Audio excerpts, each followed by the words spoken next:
Coming to you from the All Fiction Studios, this is Tracy Dickson welcoming you to the second season of the Steger Classic Pulp Podcast, brought to you by StegerBooks.com, the purveyors of quality facsimiles and reprints of classic pulp magazines and story anthologies.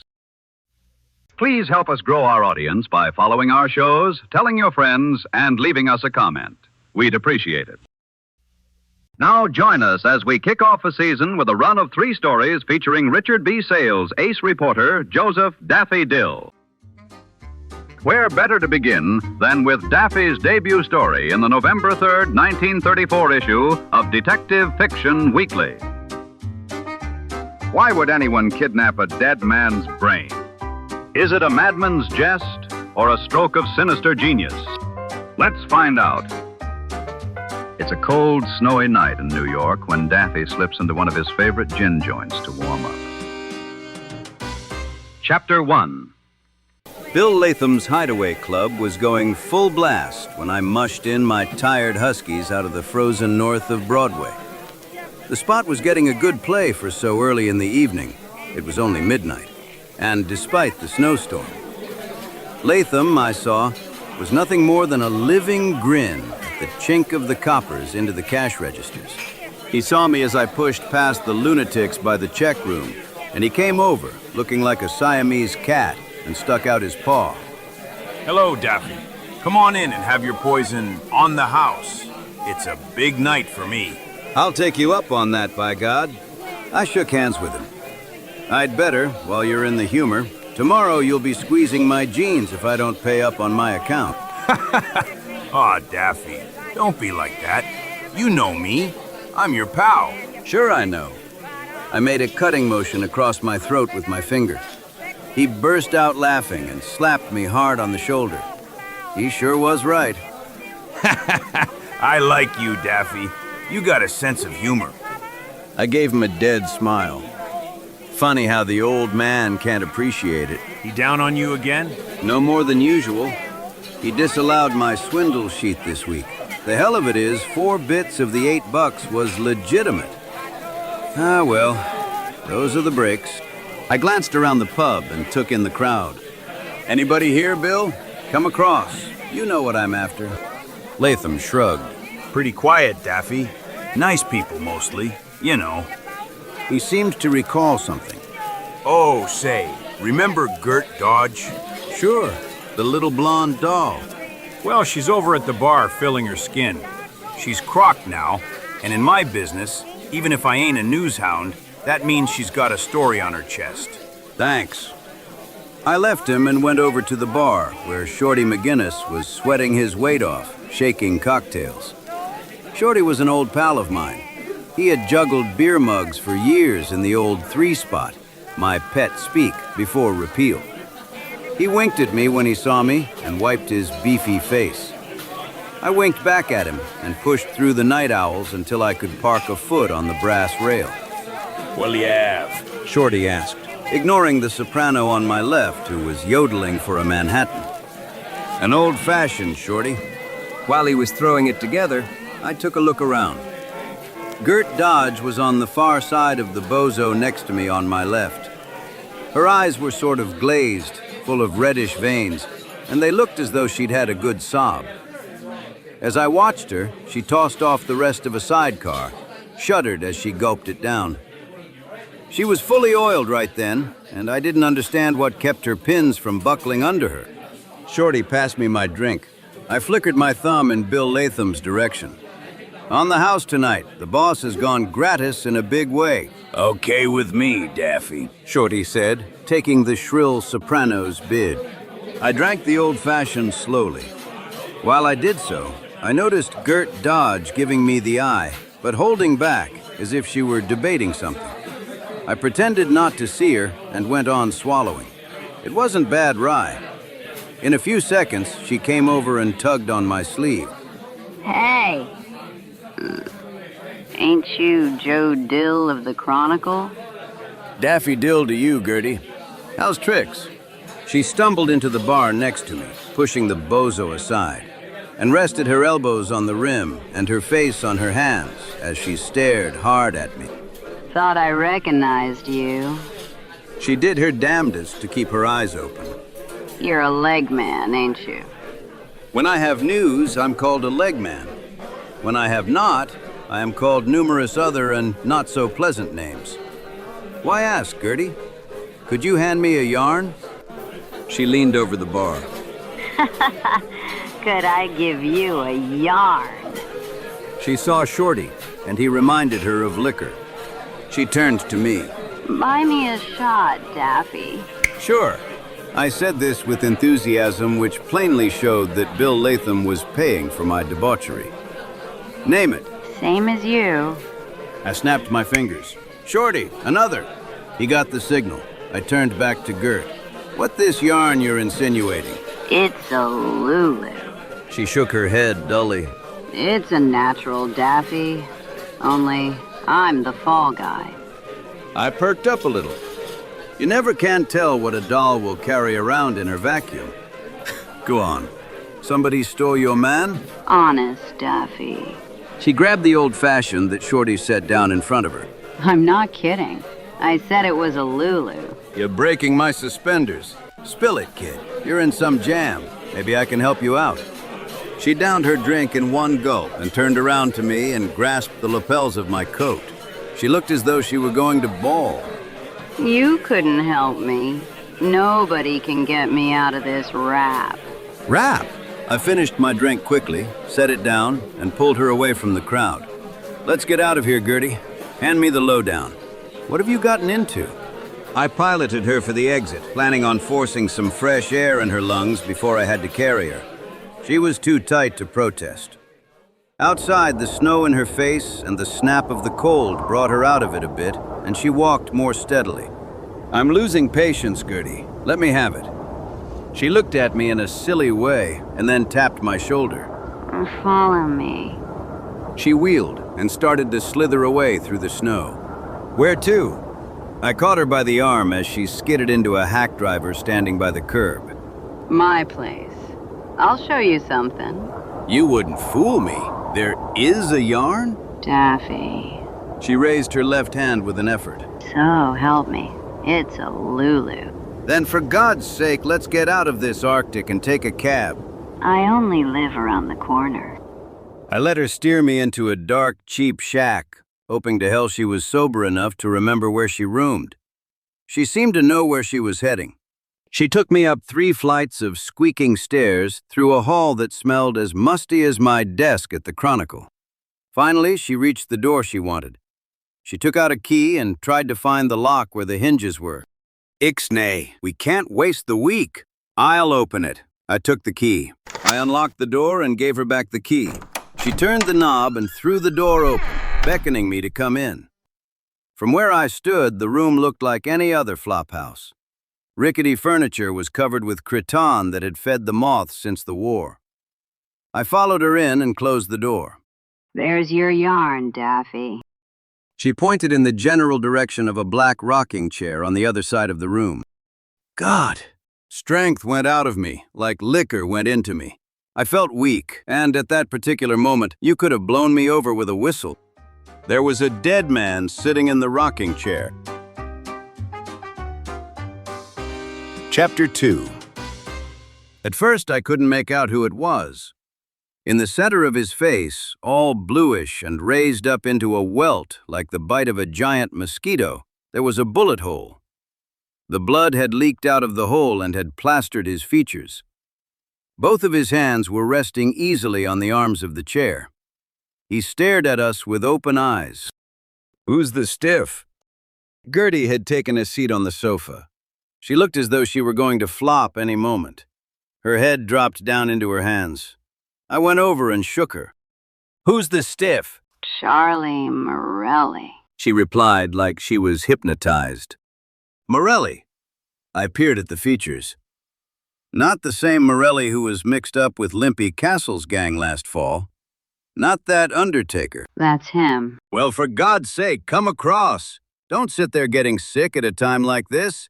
I've got a beat here and you hold your head. When did you bump him? She leaped to her feet, her eyes blazing, and fell back drunkenly on the sofa. I didn't bump him. I didn't, damn you. So that's the typography. She was telling the truth, right? I could see that. The police would see it too, but they'd arrest her just the same. There wasn't anything else they could do. It was a guilt frame, and when Limpy Castle put you in a picture, the state did the hanging invariably. I patted her on the shoulder. Listen, kid, it looks pretty tough. I think you're in for it, but I'll do my damnedest to yank you out. Now you've got to come clean. Tell me the works. I put a cold, damp cloth around her head, and she began to talk. I came in at 11:30. He was sitting there like you see him. There was a rod on the floor. Where is it now? She pointed to the desk. I went over and looked at it without touching it. It was a .38 caliber pearl-handled Colt revolver. Who put it here? I didn't. Don't tell me you were fool enough to... I couldn't help it. I was shot to pieces when I saw him like that. I picked up the rod without knowing it. Then I felt sick. I saw the frame. I went down to the hideaway and got drunk. She raised her head toward the corpse. Oh, Charlie. You sort of liked him, eh? I was crazy about him. I thought hard for a couple of seconds. Listen, kid, crying won't help. You're in a jam proper.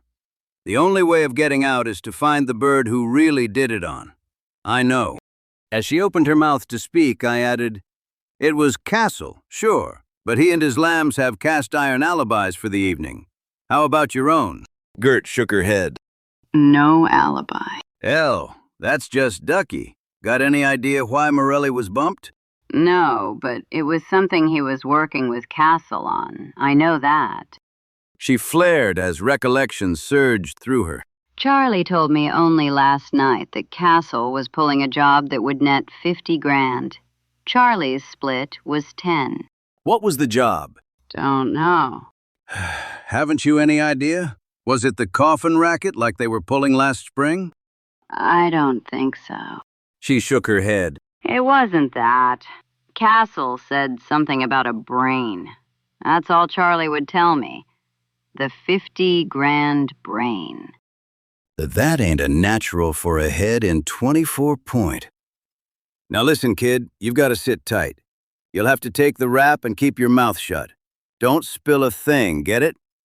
Let yourself go and I'll get you out of it if it's the last thing I do. It may be the last thing, said a new voice from the door.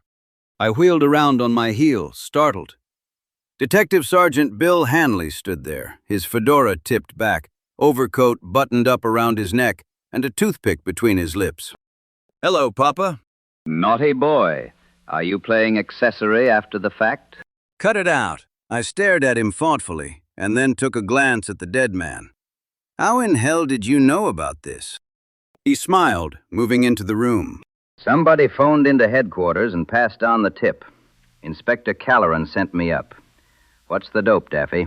A frame, Papa. Look over the evidence yourself. Sure, you'll have to take Gertie in, but you'll know she didn't do it.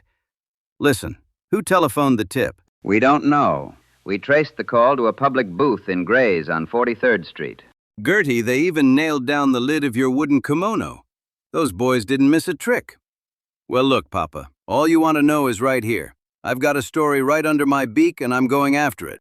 I don't know. Don't play me dirty, Daffy. You're not withholding. I wish to God I were, but I'm clean. Gertie didn't bat this ball, Papa, and finding out who did is going to be a big help in raising my pay. So long. He let me go. I was damn glad to get out of there without answering a lot of questions. But Bill Hanley knew me all right, and we had worked together on more cases than one. He was a nice enough guy, but, being a cop, he was too scrupulous. And he liked to be shown the why and wherefore of things on paper so that they added up to 4. You know those kind. They annoy me. After I reached Broadway again, I cut down towards 43rd Street past the Hideaway Club, whose business was steadily increasing. It was snowing harder, and the lights of the Paramount were in a funny sort of white haze. I reached 43rd and went into Gray's. Stubby Lewis was behind the drug counter. You're on the prowl. He grinned. I can tell it by that gleam in your eye. That gleam in my eye is good. You ought to be ashamed, Stubby. Well, help me out. Was Limpy Castle in here tonight? About an hour ago. My, Daffy, but you're getting up in the world. After big shots now, eh? Did he telephone? I wouldn't know. Say, he did something queer, though. He bought a stick of grease paint. So Limp's going to become an actor. What brand was it, Stubby? Old Man Sallow. Dan Furman and Blackie Shane were with him. They always are. I made a face. Thanks, Stubby. I'll write your obit free someday in return. My pal. Chapter 3. I grinned and went to the phone booths. They were full. I waited a second until a big lady finished her verbal jamboree and vacated the premises. Then I moved in, found a nickel somewhere in the desolate reaches of my pockets, and called the office. Dinah Mason answered the call. Morning, the Chronicle office. Whom are you calling? Dinah was a nice kid, fresh out of college, and filled with the burning ambition to write the movie reviews. She had what it takes. Sweetheart, this is Daffy. Would you be so kind as to connect me with an imaginative rewrite man? Hello, lunatic. Don't tell me you've had a story trip across you. Yea, verily. It tripped across an old-fashioned. I didn't know you were on the night shift this week. It's not bad. It saves me making excuses so's I won't have to go out with you. Give me a rewrite man. He's all yours. She plugged me through to Bradley, who's a good one at 60 words a minute. I gave him the yarn, telling him to play up the angle that Gertie might be innocent. I told him who made the arrest and all the sanguinary details, but I skipped the part about Limpy Castle, since the libel laws are unkind to innuendos. When I had finished, Bradley said, You ought to skip over to the Wagnall funeral parlors, Daffy. There's been some trouble over there. Speaking of Morelli reminded me of it. The old man sent Sam Lyons down with a picture snatcher. The Wagnall parlors? That's a classy layout, isn't it? For fashionable corpses. Someone attacked the caretaker tonight, or whatever the hell they call the bird left at the place. I don't know the all yet. Sammy hasn't called in. Where is it? At 66th and Amsterdam. Okay. And leave that Gert Dodge story open, Brad. There may be a follow-up that'll blow the town open. Don't flatter yourself. I hung up, marveling at the nice people you don't meet in the newspaper racket. I went out into the snow again, feeling like Liza crossing the ice, and probably just as cold as she was, too. I caught a trolley north to 59th Street and got off and walked the rest of the way to Central Park West. When I reached the Wagnall mortuary parlors, there were two patrolmen standing out in front, blowing smoke rings with their breath and swinging their nightsticks around meaningly. I ignored the nightsticks, but I had to show them my press card. I didn't know them, which is unusual for me because I always know the most unimportant people. Inside, Sam Lyons was waiting impatiently to get his yarn from a wizened little fellow with a gray mustache who was still so scared he couldn't speak coherently. Inspector Calloran himself was there, so I knew right off that the story would take a number 2 headline. Somehow, the fact that one undertaker had been bumped and another attacked and beaten all in the same night impressed me. Morelli's establishment was a pretty poor one, a cheap setup for pauper corpses they fished out of the East River. Wagnall's was the ace of funeral parlors. I couldn't see how the two were connected, but it seemed queer just the same. Inspector Calloran looked glad to see me. He came over with a peculiar glint in his eyes and said, I didn't know you was carrying the torch for Gert Dodge, Daffy. Did Papa Hanley tell you that? By God, I'll pun the pants off him in the story. I'm only kidding. Bill phoned the bad news in, told me you'd been on the scene. Looks bad for that kid, Daffy. I know. She didn't do it. I ain't been a cop all these years to see that. But my hands are tied. Why are you so interested? Because there's a story, and it happens to be a story that'll save the kid's life. She was nerds about the corpse, Inspector. She was mighty broken up. When Bill phoned, Sammy Lyons exploded. Jeez, is this a literary tea, gentlemen, or are you gonna make this guy talk? Listen, Chief, I'm only a hard-working reporter who'd like to be back in the warm seclusion of his office. I've been standing here for 20 minutes waiting— Skip it, bub. How's he doing, Doc? He spoke to Dr. Emanuel Toomey, the assistant medical examiner of the Bureau. I hadn't seen him. I waved to him. Hello, Daffy. He had a pretty bad blow on the back of the skull, Inspector. Looked serious for a while, but it's finally resolved itself into just a bump like most of these things do. He can talk if you want him to. Lyons broke in. I want him to. And make it snappy, Chief. This corpse parlor bothers me. Inspector Calloran went over to the injured man. Feeling better? The man nodded, scared to death. What's your name? Louis Vance. Well, Louis, let's hear what happened. When we got here, you were out cold, right beside the casket there.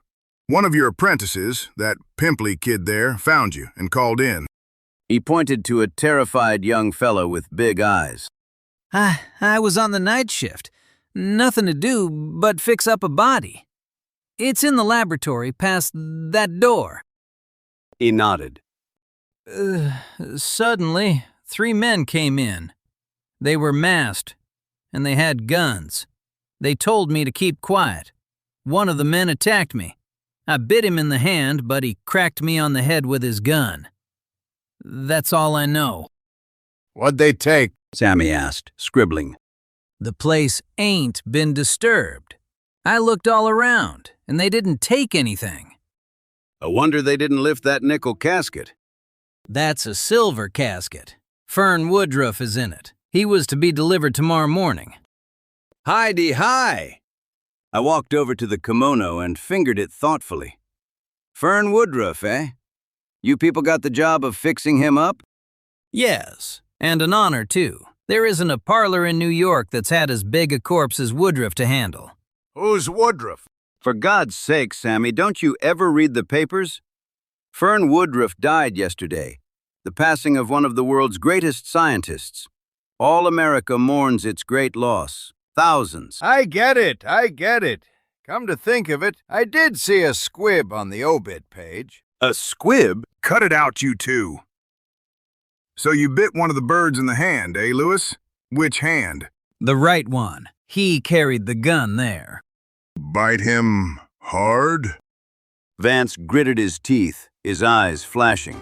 I drew blood.